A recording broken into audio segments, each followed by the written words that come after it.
మెల్లిగా అంటే భార్యాభర్తల మధ్య కాస్త గొడవలు ఇలా ఉన్నటువంటి గృహిణుల మీద కన్నేసి ఇలాంటి సాదిగ్గాడు లాంటి వాళ్ళు ముస్లిం మతంలోకి హిందువులను మార్చడానికి ఎలాంటి ప్రయత్నాలు చేస్తున్నారో చూడండి. అంటే ఒకవేళ ఆమె ముస్లిం మతంలోకి మారిందనుకోండి, వెంటనే ఆమె పిల్లవాడికి ఏదో తురక పేరు తగిలిస్తాడు. ఆ తర్వాత ఆమెతో కలిసి పిల్లల్ని కంటాడు. ఆ పిల్లలందరికీ ఈ ముస్లిం పేర్లు పెట్టేసేసి వదులుతారు. అంటే ఒక్క గృహిణితో నెక్స్ట్ జనరేషన్స్ కొన్ని జనరేషన్స్ ముస్లిమ్స్ను తయారు చేసే ప్రయత్నం అనమాట. సేమ్ లాజిక్ ఒకప్పుడు ముస్లిం రూలర్స్ మన భారతదేశంలో ఉపయోగించేవాళ్ళు. మొఘల్స్ కానీ, అంతకుముందు అలావుద్దీన్ ఖిల్జీ కానీ, ఆ తర్వాత వచ్చిన తుగ్లక్ కానీ, గజనీలు కానీ, గోరీలు కానీ, బహమనీ సుల్తానులు కానీ, వీళ్ళందరూ లాజిక్ ఏంటంటే హిందూ స్త్రీలను పెళ్లిళ్ళు చేసుకొని వాళ్ళ మతం మార్చి పిల్లల్ని కానీ ఆ పిల్లలందరికీ కూడా ముస్లిం పేర్లు అట్లా పెట్టేయడం, అట్లా తమ సంతానోత్పత్తిని పెంచి తమ సంఖ్యను పెంచుకుంటూ వెళ్ళిపోవడం, అట్లా కొన్ని కోట్ల మంది ముస్లిమ్స్ని తయారు చేయడం. ఇది ఒక నెట్వర్క్ లాగా భారతదేశంలో నడుస్తోంది అన్న విషయము ఆ మధ్య ఉత్తరప్రదేశ్లో కూడా బయటపడింది. ఒకడు వాడు లెక్కలు కూడా పెట్టాడు. బ్రాహ్మణ అమ్మాయిని కన్వర్ట్ చేస్తే ఇంత 10 లక్షలు, సిక్కులను కన్వర్ట్ చేస్తే ఇంత 10 లక్షలు, ఒక రాజ్పుట్ అమ్మాయిని కన్వర్ట్ చేస్తే 10 లక్షలు, అదే ఒక బీసీ అమ్మాయిని కన్వర్ట్ చేస్తే 7 lakhs, ఇట్లా ఏవో లెక్కలు ఉన్నాయి. అదే ఎస్సీ అమ్మాయిని కన్వర్ట్ చేస్తే 5 లక్షలు, ఎస్టీని కన్వర్ట్ చేస్తే 5 లక్షలు, సంథింగ్ 7 లక్షలు, 3 లక్షలు, ఇట్లా నంబర్స్ అనమాట. ఆ యువకులకు ఇస్తారు.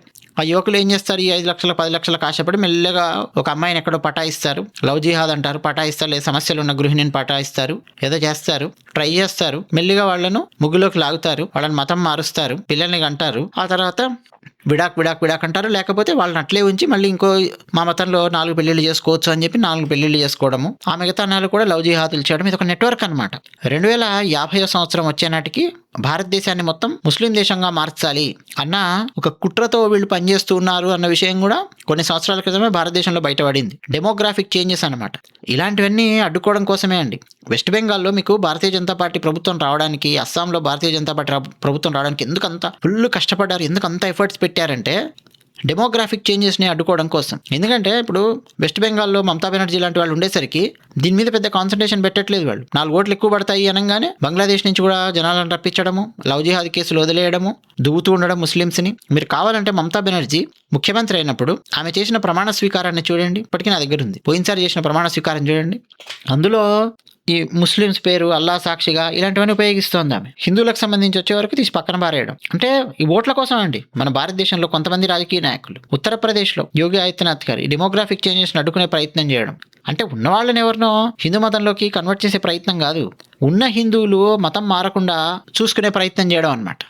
ఈసారి నరేంద్ర మోదీ గారు ఎర్రకోట మీద నుంచి స్పీచ్ ఇచ్చినప్పుడు వేరే విషయాలు మాట్లాడారు. యూత్, ఆర్టిఫిషియల్ ఇంటెలిజెన్స్ ట్రైనింగ్ ఇప్పించడము, 1 కోటి మంది యూత్కి ఫ్రీ ట్రైనింగ్ ఇప్పించడం, ఆన్లైన్ ట్రైనింగ్, వేరే విషయాలు మాట్లాడారు. 2025 ఆగస్టు 15 పోయిన సంవత్సరం మోదీ గారు ఎర్రకోట మీద జెండా ఎగిరేశాక మాట్లాడిన మాటల్లో డెమోగ్రాఫిక్ చేంజెస్ గురించి మాట్లాడారు. మీరు ఎంతమంది గుర్తుందో లేదో తెలియదు.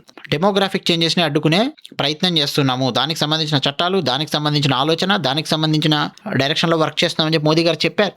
చాలా కష్టపడుతున్నారు. అయితే రాష్ట్ర ప్రభుత్వాలు కూడా సహకరించాలండి.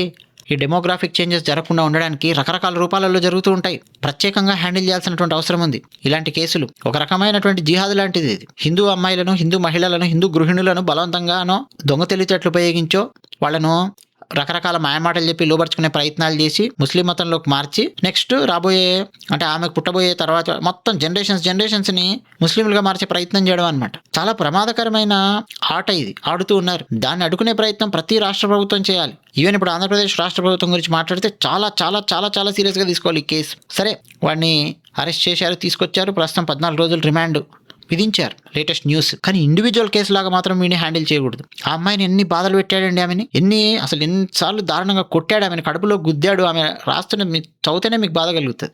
వాడి ఇంటికి వెళ్ళి చెబితే వాడి ఇంట్లో వాళ్ళు పెద్దగా పట్టించుకోలేదు. వాడి ఇంట్లో వాళ్ళ ముందే ఈమెను కడుపులో తన్నడము, గుద్దడము, ఈమెను చంపే ప్రయత్నం చేయడము, బెదిరించడము, అంటే నరకం చూపించాడు ఈమెకి. ఇలా ఎంతమంది ఉన్నారో, వీడి నెట్వర్క్ ఏంటో, ఎవడెవడున్నాడో మొత్తం బయట పెట్టాలండి. ఇది ఇండివిజువల్ క్రైమ్ లాగా చూడకూడదు. అంటే ఎవరినో వేధించాడు, మరణించాడు, ఇట్లా ఇండివిజువల్ క్రైమ్ కాదు ఇది. ఒక నెట్వర్క్తో, ఒక ప్లాన్తో, ఒక స్కెచ్తో కూడినటువంటి మత మార్పిడి క్రైమ్ లాగా కనిపిస్తుంది ఈమె రాసినటువంటి ఉత్తరం మనము చదివితే. సో ఎవడెవడు వీడి వెనకున్నాడు, నెట్వర్క్ ఏంటనేది పట్టుకోవాల్సినటువంటి అవసరం ఉంది. ఉత్తరప్రదేశ్ అయితే ఈ పాటికి బుల్డోజర్ వచ్చేది. వాడి ఇంట్లో ఒక్కడు కూడా మనశ్శాంతిగా ఉండేవాడు కాదు. వాడి ఇంట్లో ఉన్న వాళ్ళకి ఉద్యోగాలు ఊడగొట్టేవాళ్ళు.